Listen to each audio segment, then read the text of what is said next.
السلام عليكم ورحمة الله تعالى وبركاته. في هذا الفيديو هذا غادي نوريكم ان شاء الله كيفاش تنزلوا المقاسات على الباترون في الجزء الاول. الجزء الثاني غادي نوريكم فيه كيفاش تصاوبوا التحفيره ديالكم او التقويره ديالكم كيف ما كنقولوا ليها.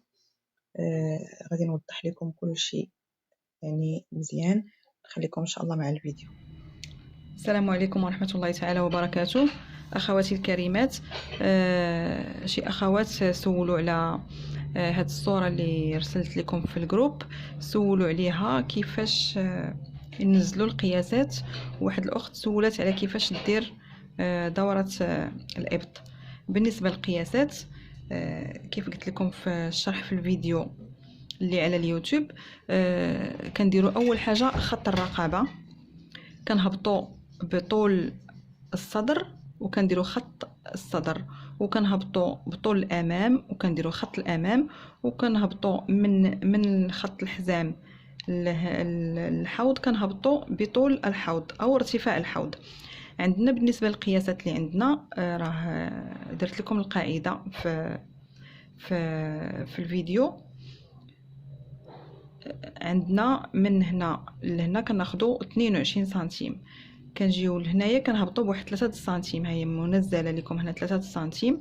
كنجيو هنا كنهبطوا ب2 سنتيم، كندخلوا ب 8 سنتيم هنايا، وكنديروا التقويره ديال العنق ديال الظهر، وكنرسموا الخط ديال الكتف. من بعد كناخذوا هذا الخط هذا اللي كيربط ما بين الكتف وخط الحزام. هذا الخط هذا كناخذوا النصف ديالو كنخليوه مستقيم بحال هكا، وكناخذوا البيستولي وكنديروا هاد التقويره هذه. البيستولي كيكون الجهه الدائريه عنده كتشوف لتحت بهذه الطريقه هذه. الوغ من هنا لهنا كناخذوا الصدر ديالنا شحال فيه، عندنا 26.5. كنجي الخط الحزام كناخذ 22 سنتيمتر، وكنربط خط الصدر مع خط الحزام. كنهبط للحوض كناخذ 27 سنتيمتر، وكنربط خط الحزام مع خط الحوض. هذا هو الرسم بالنسبه للظهر. بالنسبه للامام عندنا اختلاف، عندنا جوج اختلافات بسيطه.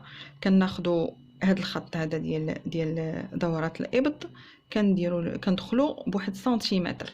هنا كانت عندنا مستقيمه، هنا كتدخل واحد شويه بواحد سنتيمتر هنايا، وكنعاودوا نرسموا التقويره بهذا الشكل هذا. دائما البيستولي او البيروكي كتكون الجهه الدائريه من التحت بحال هكا. انا غادي نوريكم الطريقه كيفاش.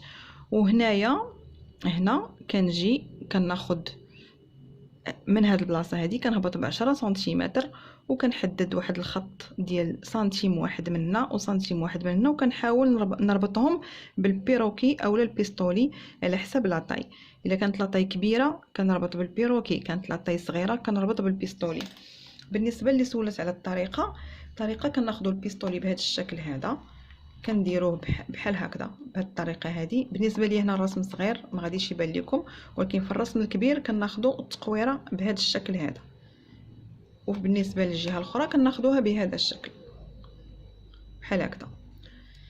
نتمنى انكم تكونوا فهمتوا. السلام عليكم ورحمه الله. بسم الله. السلام عليكم ورحمه الله تعالى وبركاته. عندنا واحد الاخت في الجروب سولات على كيفاش نديروا حفره الكم. حفره الكم اول حاجه كنحتاجوها هي العبار ديال حرده الابط او التركيز كيف ما كنقولوا ليه حنايا عندنا في المغرب. كنعبروا هاد الدوره ديال الكم. عندي مثلا هنايا 28 سنتيم.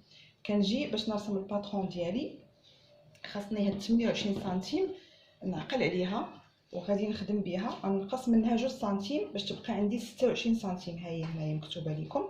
كنجي كنطراسي هذا الخط هذا على اليسار اولا على اليمين بحال وكنطراسي واحد الخط عمودي عليه افقي بحال هكا.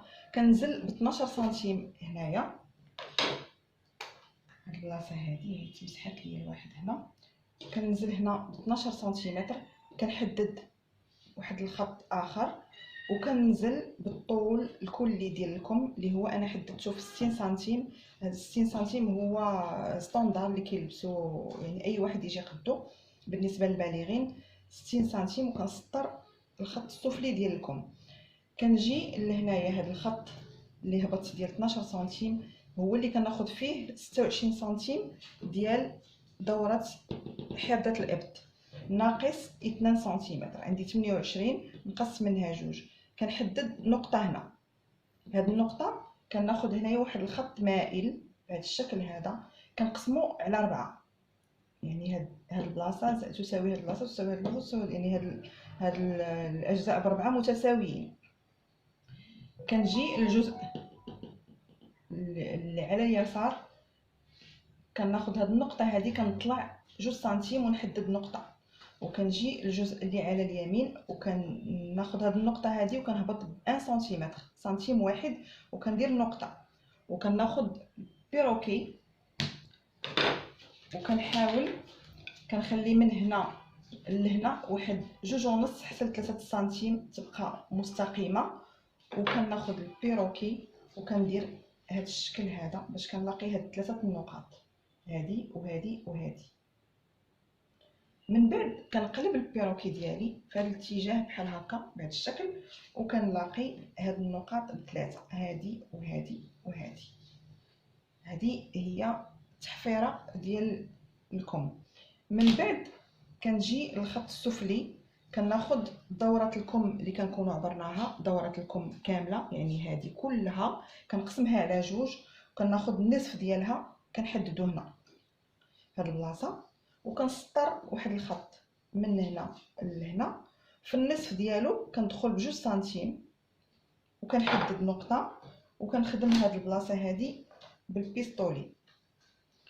كناخذ النصف العلوي هو الاول بحال هكا كنلاقي هاد النقطه مع هاد النقطه ثم كنقلب البيستولي بهذا الشكل هذا وكنلاقي عاوتاني هاد النقطه مع هاد النقطه. هكذا كنكون صايبت الكم ديالي بطريقه سهله ومبسطه. من بعد كنعبر كناخذ السنتيمتر وكنعبر هنايا غادي نلقى فيه مع هاد الميلان اللي كنديرو غادي نلقى فيه بالضبط 28. في حاله الا لقيت اكثر من 28 لقيت مثلا هاد الحفره هذه جاتني كبيره لقيت هنا 29 كنجي كنقص من هاد البلاصه كنقص 1 سنتيمتر وكنسطر هاد الخط بحال هكا. في حاله لقيت قل من 28 لقيت غير 27 كنزيد هنايا سنتيمتر بحال هكا وكنعاود نسطر وكندير نفس العمليه اللي درت هنا تماما. هذا هو الكم ديالنا انا درتو لكم بعجاله. نتمنى انكم تكونوا استفدتوا. السلام عليكم ورحمه الله وبركاته.